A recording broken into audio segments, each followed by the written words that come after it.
It got a little bit closer, but the winner still, Joe earned the job. Joe deserved it.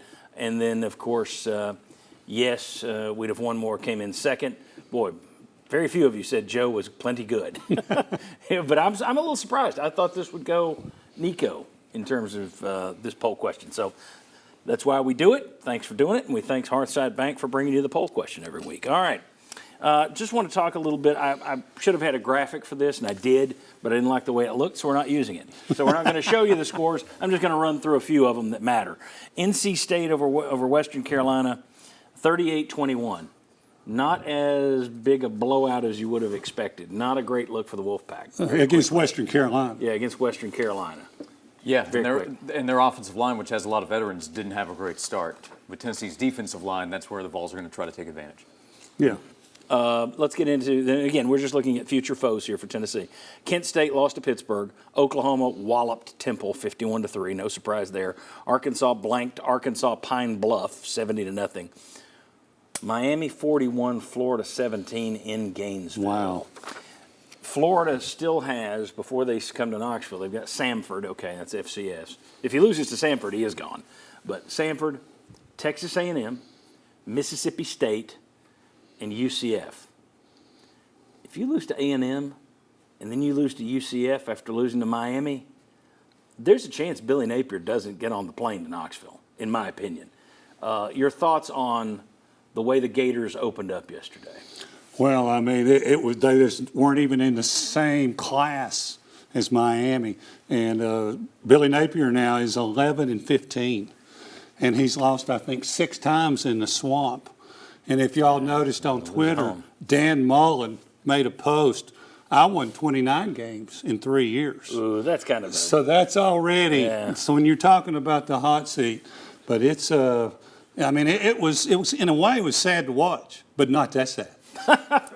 John, that's kind of jerkish that Dan Mullen I would think do that. he retweeted Matt Berry from ESPN who shared those stats. Still. So they've got to beat A&M in 2 weeks. Florida's bleeding, and it's going to start pouring out if they lose at home to a team that couldn't score against Notre Dame. So Cam Ward's not going to be at A&M. If they can beat Texas A&M in a couple weeks, maybe they start to feel good about themselves and try to beat Mississippi State on the road. But Billy Napier's in big trouble. Tennessee's going to have a big opportunity in that game. I was just going to say I expected a better performance yesterday. I thought that was one where I thought maybe there's talent on that Florida team, I thought maybe we're overestimating Miami. It's at Florida. Maybe they're going to listen to all this talk about them stinking all off season and come out, boy, and they just came out flat. Yeah, and Graham Mertz is now in concussion protocol, the quarterback. So they turned it over to DJ Lagway, the freshman, who gave them a spark. But, I mean, it's just not a good look right now for the Gators. Next, Alabama beat Western Kentucky. Apparently, Nick Saban left some players behind for all the people saying Alabama was dead. Kentucky, 31-0. That game started about 8 hours late due to weather.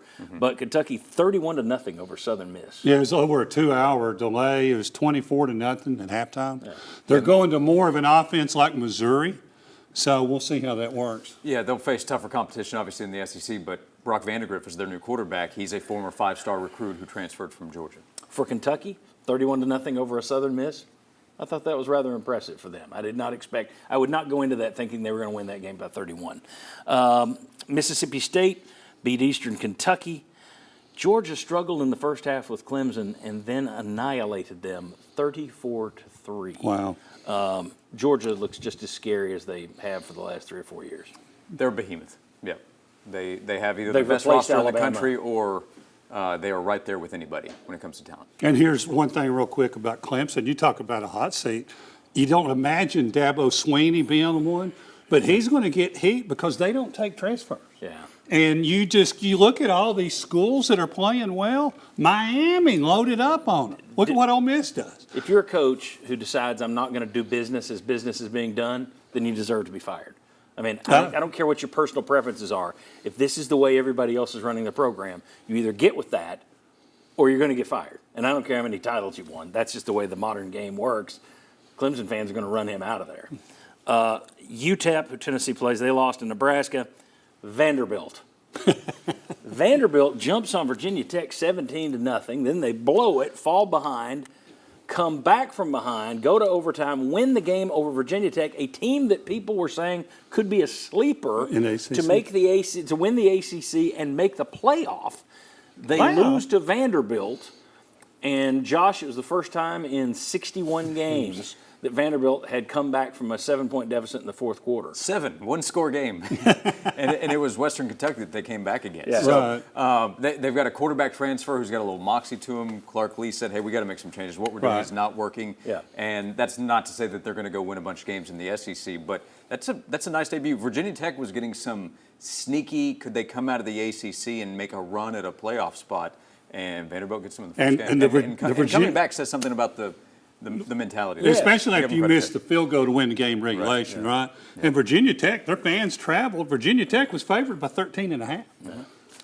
I do wonder about Clark Lee. He had a better first year over there than I anticipated 2 years Yeah. ago.